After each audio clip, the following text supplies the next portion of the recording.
Hi, Belgin. Hello. I love that photo of us, Danny. Yeah. Oh boy. It is such a joy to be with you and with everybody here. Just this extraordinary event, Belgin. First of all, um, in my heart of hearts, this purposeful mission that you have undertaken to launch and grow Global Wellness Day is an immense gift to the world. It's just truly an immense gift to the world. And I think a big testimony to your passion right now is I understand that you've almost gone 2 days without sleep, which is we're not advocating for that in the wellness world.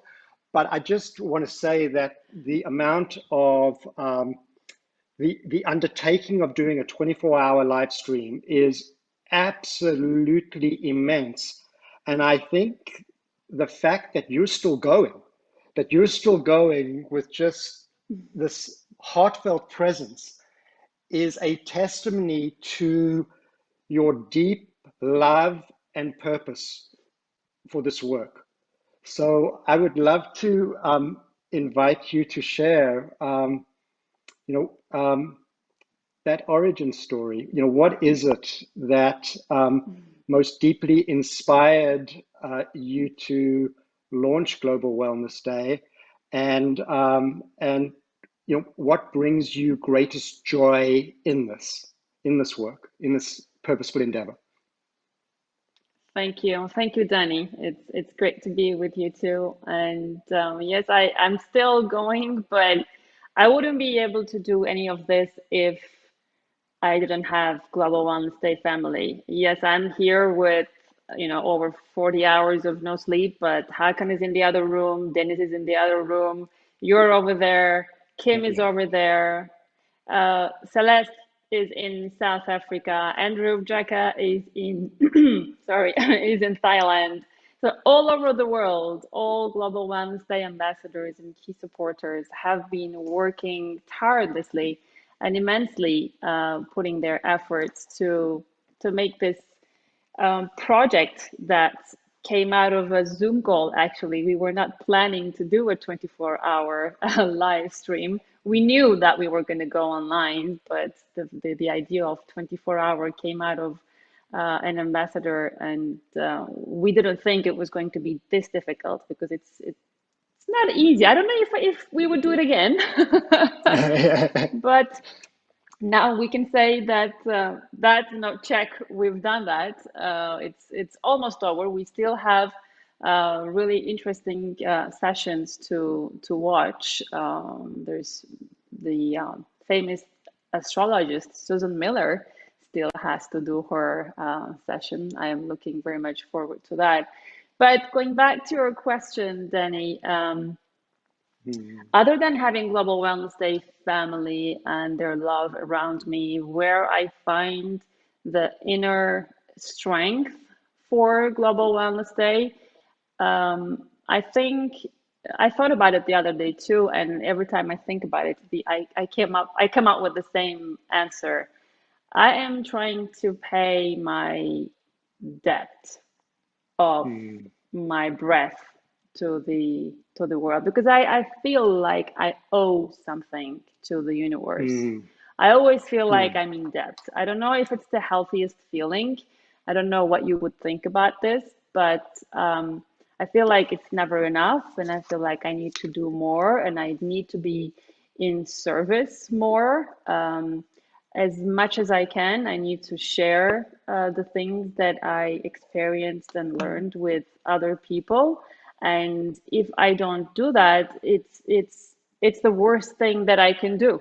I don't have the Yes. right to do this. I feel Yeah. responsible. There's this huge responsibility that I feel on my shoulders that if I go to bed and I feel like, today I did not do anything for this responsibility, I don't feel good. So at least I need Yeah. to do at least one thing to pay my dues. And this feeling came to me, after I got my health back, and so I don't know what kind of a deal we had with the Yeah. universe or with the angels. I don't know what the deal was for them to give my health back, but uh, there are things I need to do, and if I don't do them, I feel like I will, I will or I might get sick again. So Yeah. I have to keep working. I have to do this. There's this fire in me that is Yeah. not stopping. Yeah. Yeah. What do And you you think? know, well, I think this is such an important question. In fact, much of wellness begins by tapping into your deeper sense of purpose. Much of wellness, it's about, and I would ask each of you listening, what drives you? What gives you your deeper sense of wellness? What is your deeper sense of purpose? And you had Hmm. such a powerful sense of purpose when you were, you had shared that when you were sick, um, um, you were sick to the point where you couldn't even hold your young baby. You were Hmm. sick where you couldn't connect. And in that period of time, you learned what was important. You learned what was important first for your own wellness, first for your Hmm. own wellness, and then understanding that once you actually claimed growth and transformation for yourself, the powerful thing of claiming growth and transformation for yourself is that we get to give it away. We get to give it away. And so, again, for all of you listening, what are you claiming for yourself in your growth and transformation that you're giving away? So perhaps, Belgin, if you could explain, you could share a little bit more about how many of us, myself included, the foundation of my work in leading well from within, was born out of a clinical depression when I was in medical school. Hmm. So we often we make meaning of our suffering, and in that making meaning of our suffering, we claim clarity of purpose, and then we give it away. So can you share more Hmm. about that process? Would you be willing to share with us more about that experience for you, and then your passion for giving it away, which is Hmm. we're all benefiting from that right now on Global Wellness Day. In that way, it's touching all areas of the world. Hmm. Um, it all happened in 2004 when I was diagnosed with thyroid cancer. And my doctor told me that, it's really hard for you to die out of thyroid cancer, but it's not the end of the road, but it's the beginning of a new road. So it's Mm, you need to do things differently because you're not going to be the same person. I didn't know what mm, he meant, but then I realized afterwards. So after the operation, you go through this thing called radioiodine therapy, and you need to be isolated in mm, a hospital room on your own, and that lasted 9 days. There were 9 long, long, long days because my son was, as you mentioned, was very young, and I was still breastfeeding, and he was with me 24 hours a day, and from being 24 hours a day to not seeing him or feeling him for 9 days, that was quite harsh on me, and I'm sure on him as well. yeah. Uh, af- After the 9 days in the hospital room, it was 2 weeks at home uh, in a room, and this time I could see my loved ones, but I had to be uh, at a certain distance with them. So that meant I still could not see my son because if he saw me, then he was going to say, mommy, mommy, take me in your arms. And you wouldn't be able to explain to a 17-month-old, mommy cannot hold you now. That was going to be even more traumatic Yeah. on him. So I didn't show myself to him. So I was actually looking at him under, behind the curtain from the window. So, when you talk about it, I thought about that as well the other day. When you talk about it, doesn't maybe give the exact feeling like when you go through it.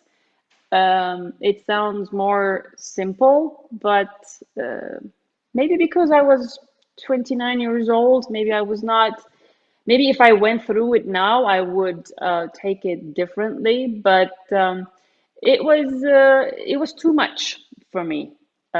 So that was the tragic part. But then something really beautiful came out of it because I wanted to know why this was happening. There had to be a reason because I Mm, believe that there is a reason for everything in life. Otherwise, yeah, why are we here? What are we doing yeah, here? You know, who are we and what's the purpose?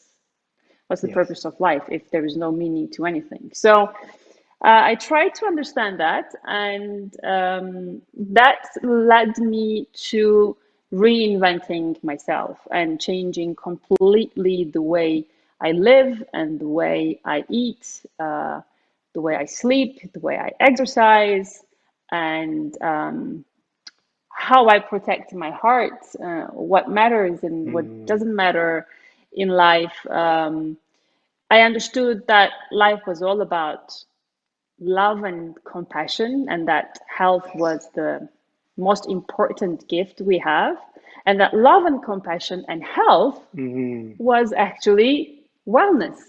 So yeah. I had to share this realization with the world, and look what happened.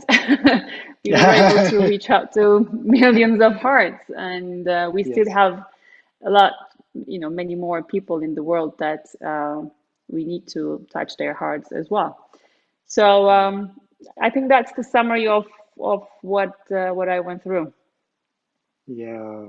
Well, thank you for sharing, Megan. There's so many important themes for all of us to learn from, and the pain that you went through was a pain of disconnection, right? In a way, Hmm. you were grieving for the connection with your body. You were going through the grief, but that sense of um, disconnection from your loved ones and how you came to love and compassion. And it's not lost on me that really kind of one of the greatest global disabilities, and it may become magnified during COVID crisis now, is depression. Hmm. And Hmm. so this core of wellness which you speak to, which is the depth of love and compassion being a core of this as well. So I just want to thank you for that. Thank you. Yeah. I totally understand the people that fall into depression. I was very Yeah. close to that. Yes. Yes. And I am glad that I did not go there. But if I had a different character, I think it would take me nothing to end up with medicines, or actually I call them. Unfortunately, they're poisons because once you start taking Yeah. those, then there's not really a way out there. But then if you have Right. to, then you have to. But Yeah. yeah, Indeed. I was able to get out of it without any medication. But I Mm. think the most important thing that saved me was exercising. Yeah. I think Yeah. that has been my savior. That's why I think uh, of course I have good friends. Of course I have, a best friend, but I think my bestest friend is exercising because, Yeah. exercise is always there.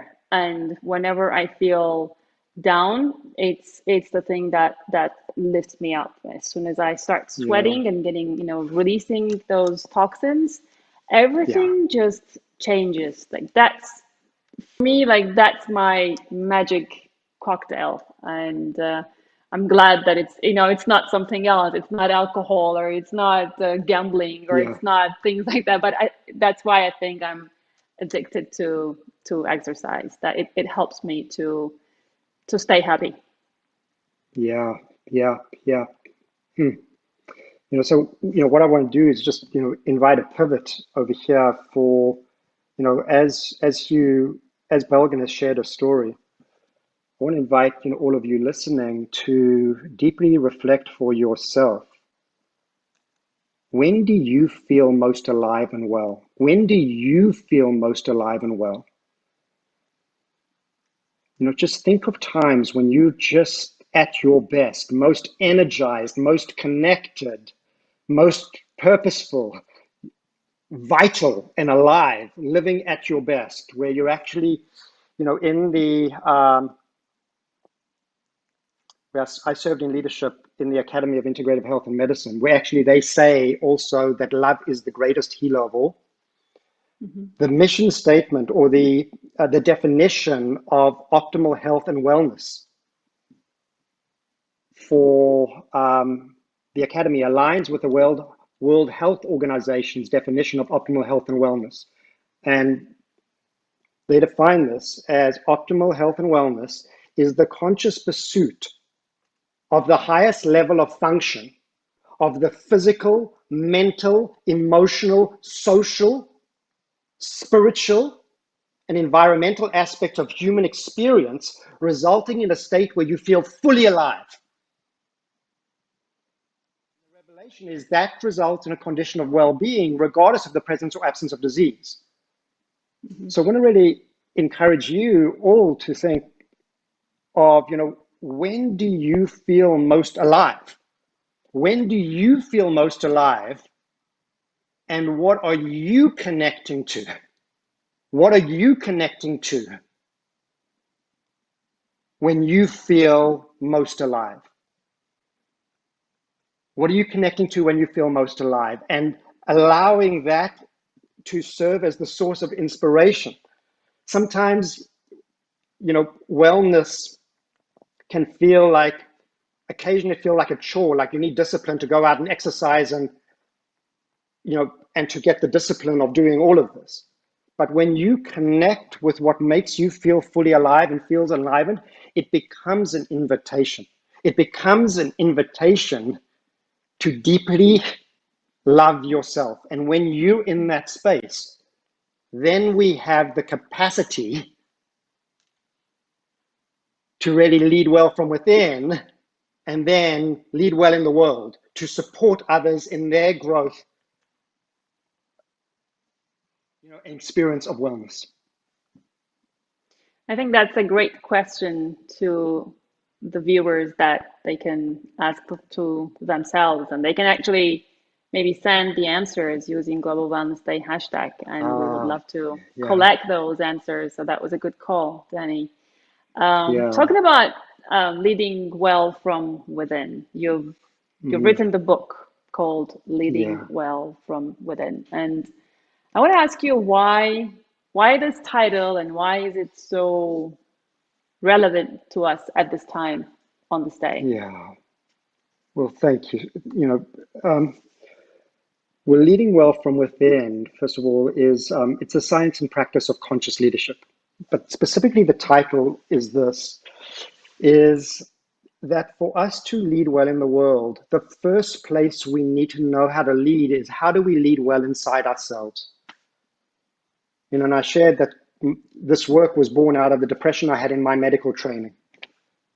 And so I really began to understand that if I was going to lead well inside myself and then have something to offer the world, I would fundamentally need to know how to navigate stress, uncertainty, and self-doubt to be able to focus on what really matters most, in the life and my capacity to elevate the lives of others. So I became insatiably curious about the science and practice of this. I became insatiably curious about that. And I think one of the things that's quite helpful in clarifying kind of why it's so important right now is to somewhat understand really a kind of a simple aspect of the brain science around this in terms of what that Mm-hmm. leading well from within, you know, experience is. And in very simple terms, the brain, there's an evolutionary model of the brain where the brain develops from the bottom up and the back forward. But in very, very simple terms, the evolutionary structure of the brain maps to Maslow's hierarchy of needs at the levels of safety, belonging, and significance. So our highest cortical circuits gives us the capacity for high performance conscious leadership. And by the way, that word conscious leadership comes from the conscious capitalism organization. And this is a big international organization, founded by like companies like Starbucks, Whole Foods, Trader Joe's, Best Buy, Patagonia. And I think many organizations in the wellness space are truly conscious capitalist organizations. And they understand, these organizations, all of these for-profit and non-profit organizations understand that the greatest capacity for social transformation comes through the organizations that we're in. And their mission statement of conscious capitalism is we exist to elevate humanity. We exist to elevate humanity. That's a big, tall order. They run off four tenets. First tenet is higher purpose drives. And that's why I asked you your story about your purpose, because that drives, higher purpose drives. And then it is making sure that all stakeholders in the ecosystem, all stakeholders are well accounted for. And that's why this aspect, more now than ever, which is really coming to think about how do we all remove the burden of oppression and discrimination wherever you can find it, so all stakeholders are valued equally. All stakeholders are valued equally. And then it's about conscious leadership that drives conscious culture and a thriving environment. And so it's ultimately, it's the ability for conscious leaders. And we're talking here about, the title of our talk is, what does it mean to create a spreading of wellness contagion? So it's really conscious leadership that creates the conscious culture, the healing cultures of well-being in our organizations and our families or our communities, society at large. So that's the work that I become super interested in. And when you look at the brain mapping against Maslow's hierarchy of needs, what we begin to understand is this work of conscious leadership, the work of elevating humanity is Maslowian. The work of elevating humanity is Maslowian. So it invites conscious leadership in terms of what does it mean to lead from our higher selves? What does it mean for each of us to lead from our higher selves? And when you look at the layers of Maslow's hierarchy of safety, belonging, and significance, what does it mean to create a greater sense of psychological safety within yourself? What does it mean to create a greater sense of psychological safety within yourself? What does it mean to create a greater sense of inner connectedness through self-compassion? And what does it mean to actually kind of focus more fully on purpose in terms of how you can elevate yourself and kind of lead from your best self? And so that aspect of conscious leadership maps against the wellness experience. Ultimately, when we're involved in wellness, when we're healthy and well, whether this be within ourselves, within our families, within our communities, within our businesses and organizations, or within society at large, conscious leaders are invested in creating environments of psychological safety. Conscious leaders are invested in creating communities in which everybody experiences love and belonging. So Which mindful is of vital we're for in a time loyalty. exactly with loyalty, but I'm also very aware that we're in a time where we've really become hyper aware about systemic discrimination. We cannot rise until we actually address that to create communities of love and belonging so we can work in creating, manifesting together. And then the work of conscious leadership gets into that. When we're speaking about creating a wellness contagion, it comes down to the definition of leadership. It comes down to the I definition love of it though. leadership. Yeah, I love it. yeah. Well, this definition, and I see you, Belgin, as Contagion of wellness. a contagion of wellness. But let me share with you. I see you as the model of conscious leadership. I see you as the model of conscious leadership. And let me explain kind of what this, the definition of leadership is. My favorite definition of leadership is an act of influence. It's an act of influence. So I want you to all think about where you already have influence in the world.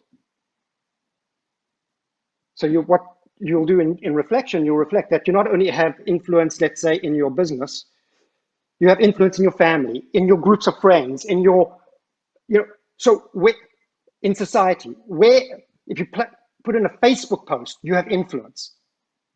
So in other words, leadership is not a role, it's a way of being. And this other thing is, this other insight in terms of leadership being an act of influence is we are wired to connect. So you cannot not have influence. You cannot not have influence.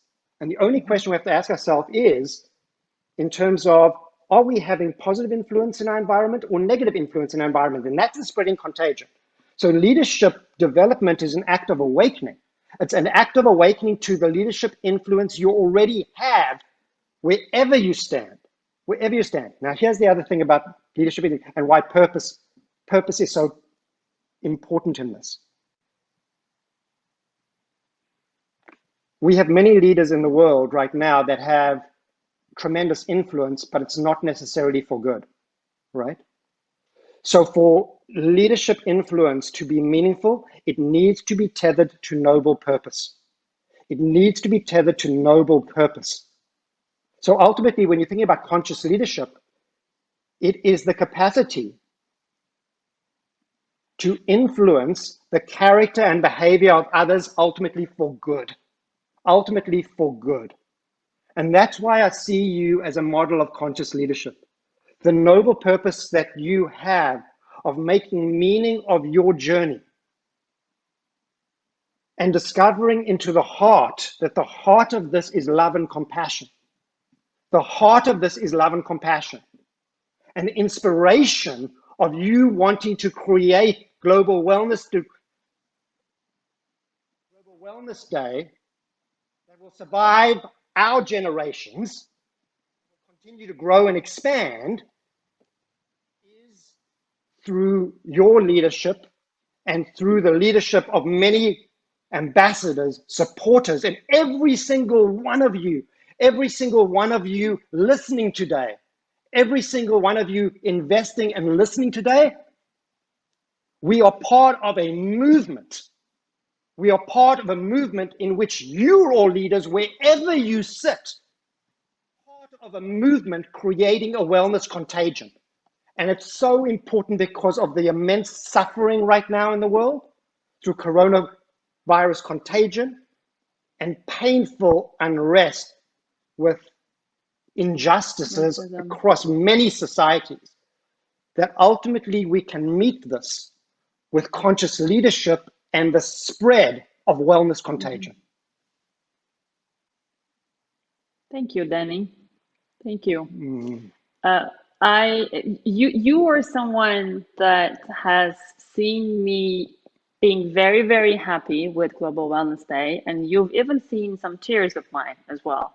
yeah, yes, So I want to take this opportunity to thank you for always being there as Global Wellness Day advisor, because you are the person that I go to when I feel lost. And yeah, I am thankful in the name of all Global Wellness Day ambassadors and key supporters that you're there for us, and your presence and your knowledge, your experience is vital for the success of Global Wellness Day, because yeah, yes, I might be leading Global Wellness Day, but as a leader, sometimes you can be like that level can be very lonely.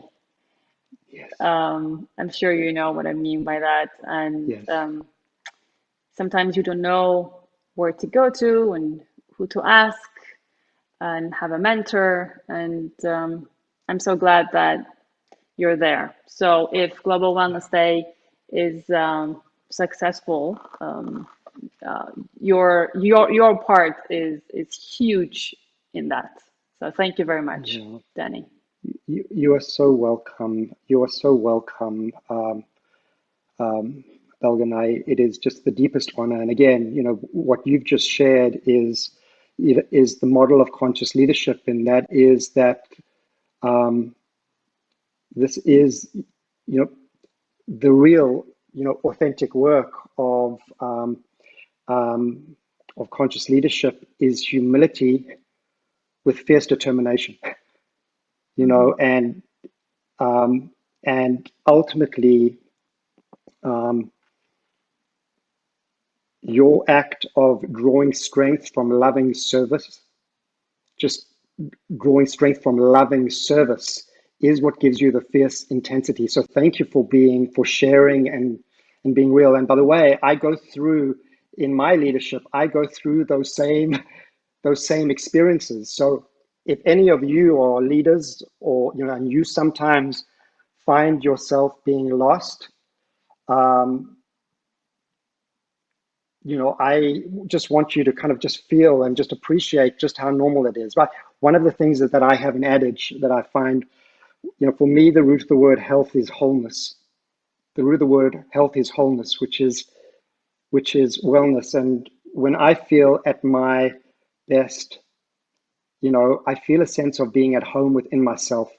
And that's when I Hmm. feel in my heart of hearts that I'm connected with openness, kindness, and curiosity to something bigger than myself, to being in service of kind of a spirit, this mysterious collective spirit that moves through us that we call by different names. For me, it's I feel connected to God in this work. And so for me, I have this adage that I vow to live my life from home. And when I get lost, and I feel lost often, to find my way back and to inspire others to live from home too. And I want to just share with you just what has been the greatest joy to be in partnership with you. It's an absolute honor and privilege to share in this work with you. Thank you. Thank you. Thank you, Danny. And that sentence, feeling home with yourself and going back to it Yeah, when you're lost, um, that's that's a stage in life. Once you reach there, you can't go back yeah, because now you know differently. And yeah, I don't know if our viewers at the moment, if they are all at that stage, but it's really like when, like I said, when you're there, you can't go back because now you know very differently, and you can't yeah, unlearn what you have learned. yes, yes, And it just feels great for me as well to feel home with myself yeah, instead of trying to search for it out somewhere because it's not there. yeah. It's not there, right? And- yeah, exactly. And so there's the inner home, and then there's the other metaphoric home that we've created. And I'm just I feel so much awe and inspiration in terms of what you're facilitating in creating, holding a home for the global wellness community. I'm thinking of everybody who's listening and engaging in this, and it's part of this collective movement where we're all part of lifting each other up, elevating humanity, and it's really profound to think about how we each have a home within us, but we have this larger home within the Global Wellness Day community, where we're all connected in this aspiration together.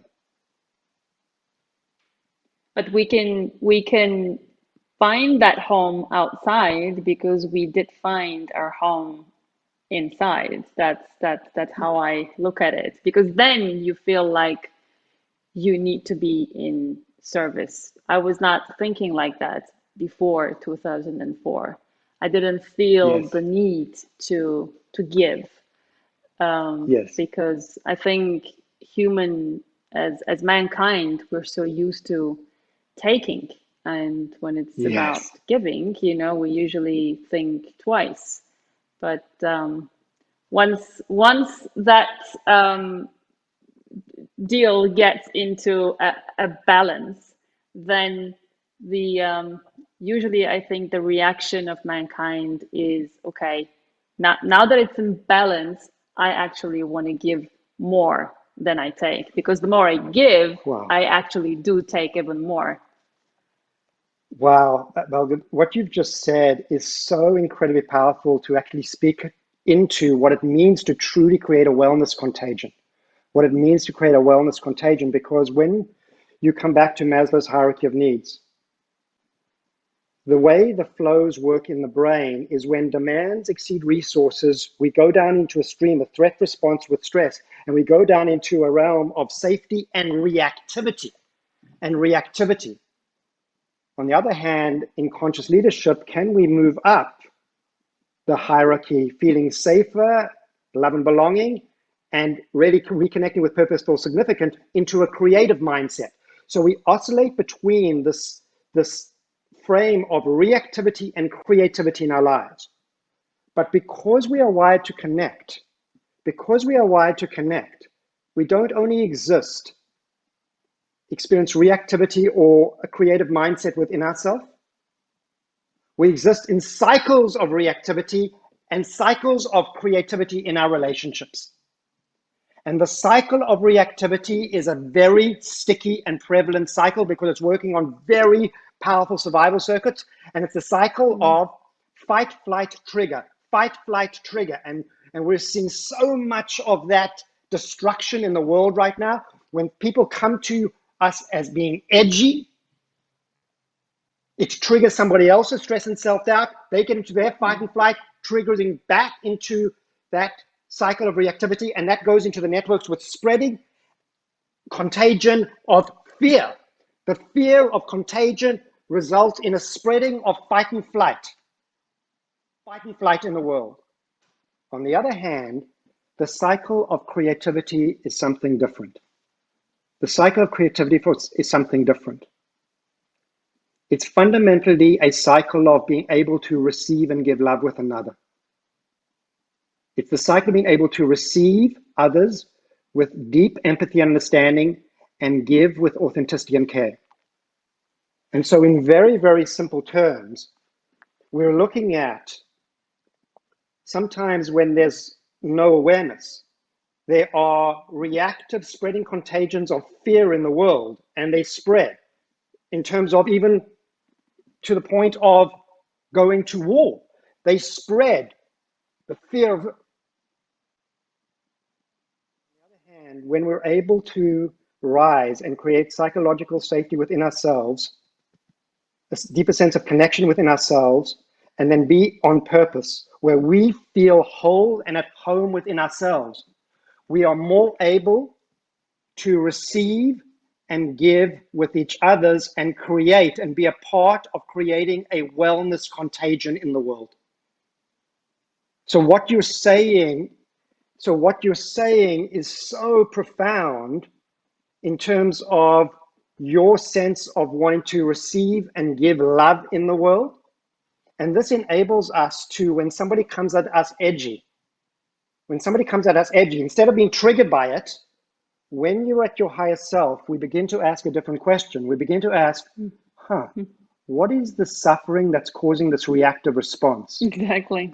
Enabling us to receive somebody more deeply and then give, instead of our reactive response of saying you're a jerk, to give concern, and with that cycle and quality of receiving and giving love with each other, that's what it will take to heal the world. And welcome with compassion. Yes. Yeah.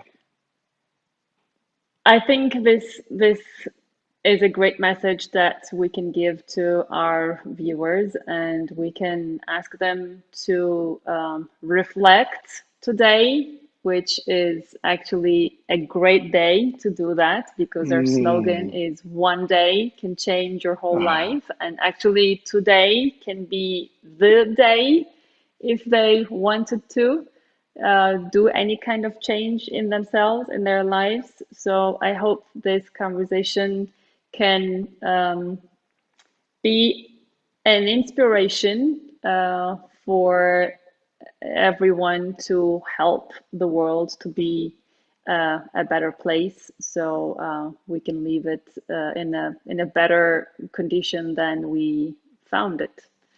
So, Yeah, and Danny, I want to thank you and ask you if you have one more last thing to add, and then I think we should conclude. wrap up. And I don't know what we have next, but I know that our Yeah, next guest is waiting.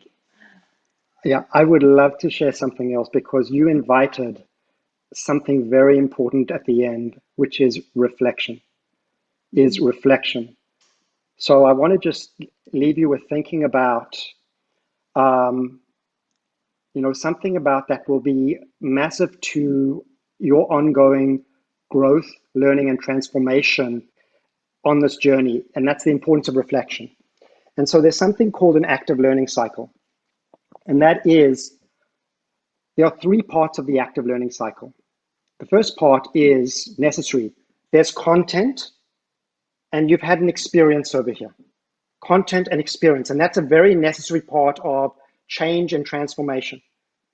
But here's the thing, content and experience alone doesn't create change. And the evidence for that is history repeats itself. Mhm.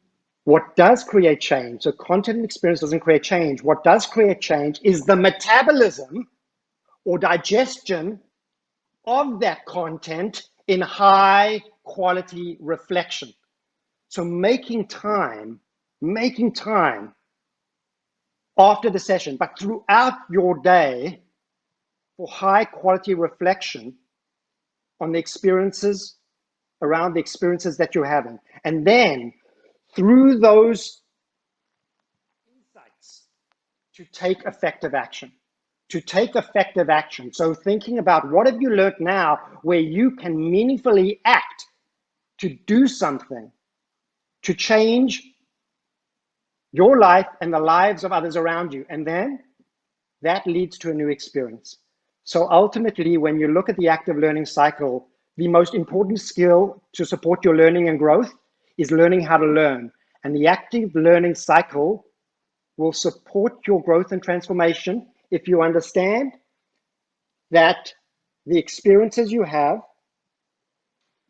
lead to reflection and actions. And when you keep doing that in a virtuous cycle, allowing yourself to metabolize your experiences, take wise action, and refine that, it's an upward spiral of growth and learning. So I wish you well on your continuing journey.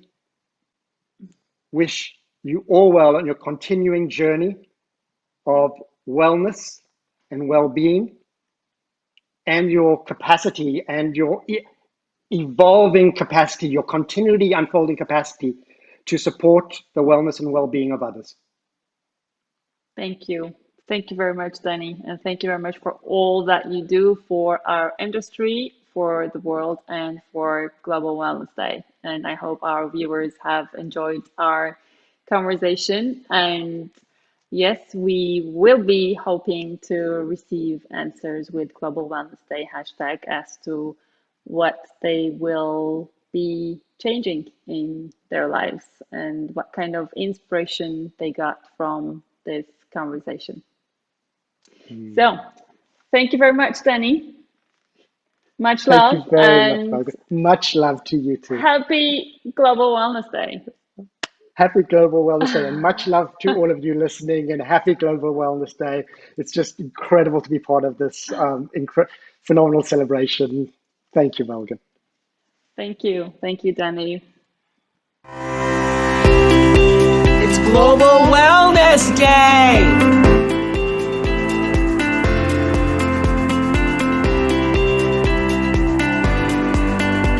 Today is Global Wellness Day and Daybreaker. I am awesome. Everyone say I'm awesome.